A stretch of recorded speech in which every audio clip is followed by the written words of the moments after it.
વિચાર ક્રાંતિ ન્યૂઝમાં હું વિનોદ ભટ્ટ આપ જોઈ રહ્યા છો વિચાર ક્રાંતિ ન્યૂઝ।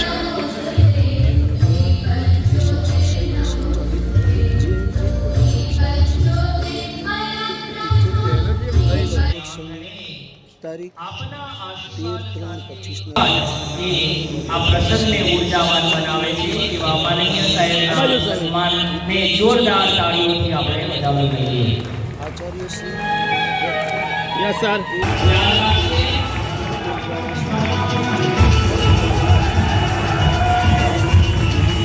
સન્માન પત્ર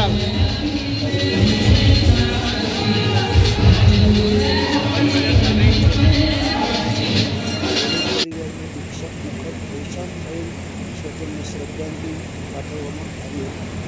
આ કાર્યક્રમનું સંવાદન પ્રમુખ તથા નડિયાદ એજ્યુકેશન સોસાયટીના પ્રમુખ તથા પ્રમુખ શ્રી ભૂપેન્દ્રભાઈ બી દેસાઈ આજના સમારંભના પ્રમુખ શ્રી તથા નડિયાદ એજ્યુકેશન સોસાયટીના પ્રમુખ શ્રી માનનીય ભૂપેન્દ્રભાઈ શ્રી સરદાર પટેલ યુનિવર્સિટી મહાનુભાવ ઉપસ્થિત રહ્યા હતા। વિભાગીય અધ્યક્ષ જી આપનું નામ પરિચય। મારું નામ doctor Alpesh M Patel, principal GNG college of science Nadiad.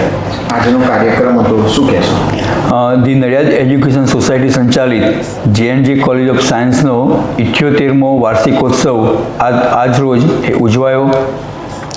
આ વાર્ષિકોત્સવમાં સરદાર પટેલ યુનિવર્સિટીના આદરણીય કુલપતિ શ્રી નિરંજનભાઈ પટેલ ઉપસ્થિત રહ્યા હતા, તેમજ ધી નડિયાદ એજ્યુકેશન સોસાયટીના પ્રમુખ શ્રી ભૂપેન્દ્રભાઈ દેસાઈ, ખજાનચી PC પટેલ અને સહમંત્રી ચંદ્રકાંતભાઈ પટેલ પણ આજના દિવસે અહીંયા ઉપસ્થિત રહ્યા હતા। આ કાર્યક્રમમાં વિદ્યાર્થીઓને ઇનામ વિતરણનો કાર્યક્રમ પણ યોજાયો હતો। સાથે સાથે ચાલુ વર્ષે GNG કોલેજ ઓફ સાયન્સમાં 5 કર્મચારીઓ નિવૃત્ત થાય છે, જેમાં ઓફિસના સુપ્રિન્ટેન્ડન્ટ હરીશભાઈ પારેખ જેઓ નિવૃત્ત થાય છે, તેમજ કેમેસ્ટ્રી વિભાગના પ્રોફેસર DM પટેલ, કેમેસ્ટ્રી વિભાગના lab assistant Sureshbhai Parmar, chemistry વિભાગના લેબ પ્યુન એ શિવરામભાઈ રબારી, તેમજ વોચમેન એ રમેશભાઈ પરમાર એ નિવૃત્ત થાય છે, તો તેમનો એ નિવૃત્તિનો સન્માન કાર્યક્રમ પણ એ આજરોજ ઉજવવામાં આવ્યો હતો।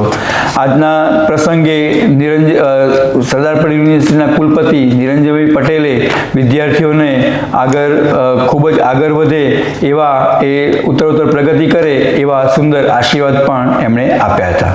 Thank you.